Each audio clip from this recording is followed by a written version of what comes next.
ஈரானுக்கும் அமெரிக்காவுக்கும் இடையில் நிலவுகின்ற இந்த பதற்றமான சூழ்நிலை ஒரு புதிய பரிணாமத்தை எடுத்திருக்கின்றது.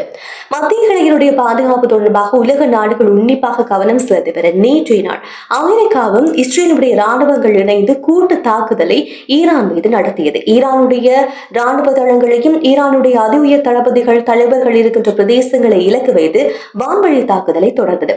இந்த கூட்டு தாக்குதல் தொடர ஆரம்பித்து சில மணத்தியாலங்களிலேயும் ஈரான் பரஸ்பர தாக்குதலை புரிய ஆரம்பித்தது. எங்கெல்லாம் அமெரிக்காவுடைய ராணுவ தளங்கள் இருக்கின்றதோ அந்த இடங்களை குறிவைத்து அவர்களுடைய வான் தாக்குதல்களை ஆரம்பித்தார்கள். இந்த தாக்குதலை தொடர்ந்து உலக நாடுகள் இது கொஞ்சம் பரபரப்பாக உற்று நோக்கப்பட்டது. என்றால் இரண்டு நாடுகளும் முக்கியமான நாடுகளாக இருக்கின்ற நேரத்தில் இது உன்னிப்பாக அவதானம் செலுத்தப்பட்ட ஒரு விஷயம். இந்த தாக்குதல்கள் இடம்பெறுகின்ற நேரம் தொடர்ச்சியாக ஹமேனி மௌனம் காத்து வருகின்றார். என்ன காரணம் என்று கேள்விகள் வருகின்ற நேரம் அவர் இறந்து விட்டார் என்று சர்வதேச ஊடகங்கள் செய்திகள் தகவல்கள் வெளியிட ஆரம்பிக்கின்ற நேரம் இதனை அமெரிக்காவுடைய ஜனாதிபதி ட்ரம்ப் உறுதிப்படுத்தி சொல்லியிருக்கிறார். ஈரானுடைய அதி உயர் தலைவர் ஹமேனி அவர்கள் கொல்லப்பட்டு விட்டார். இந்த மத்திய கிழக்கில் நடத்தப்பட்ட இந்த தாக்குதல்ல குறிப்பாக ஹமேனி தங்கியிருக்கின்ற இடத்தை இலக்காக துல்லியமாக அடையாளம் கண்டு நாங்கள் நடத்திய தாக்குதல்ல ஈரானுடைய அதி உயர் தளபதி ஹமேனி அவர்கள் கொல்லப்பட்டு விட்டார் என்ற அறிவிப்பை ட்ரம்ப் வெளியிட்டார். இந்த அறிவிப்பு வழியாக ஒரு சில மணித்தியாலங்களிலேயே ஈரான் இதுக்கு பதில் கொடுக்க ஆரம்பித்தது.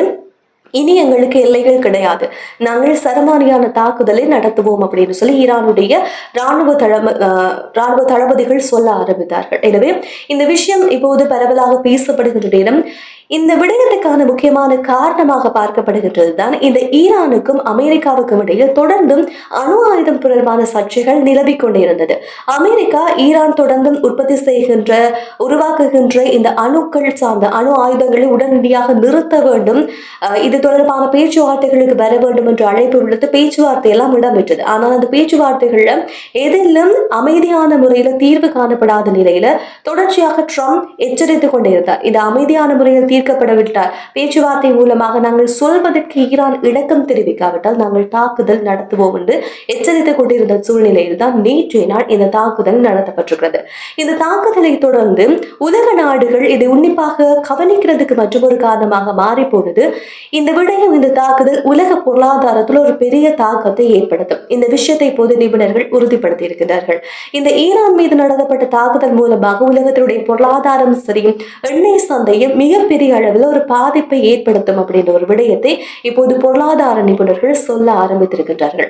எனவே இந்த இரண்டு நாடுகளோ இல்லாவிட்ட அந்த மூன்று நாடுகள் இணைந்து மேற்கொள்கின்ற ஒரு தாக்குதல்ல பல பிரச்சனைகளை உலக நாடுகள் சந்திக்க வேண்டி வரும். இன்னொரு பக்கமாக ஹமேனி அவர்கள் இறந்து விட்டார் என்று சொன்னதுக்கு பிறகு அமெரிக்காவில் வாழக்கூடிய ஈரானியர்களில் அதை கொண்டாடி இருக்கக்கூடிய காட்சிகளும் சமூக வலைதளங்களில் பரவலாக பகிரப்பட்டு கொண்டிருந்தது. என்றால் ஈரான்ல நடக்கக்கூடிய அந்த ஆட்சியை பெரும்பாலாக ஈரான் மக்கள் எதிர்த்தார்கள், போராட்டங்களை நடத்தினார்கள். அந்த போராட்டம் வன்முறையாக மாறியதை தொடர்ந்து அந்த வன்முறை மூலமாக 6000க்கும் அதிகமான மக்கள் கொல்லப்பட்டதாக இப்போது வரைக்கும் ஈரான் மீது குற்றச்சாட்டுகள் இருந்து வருகின்றது.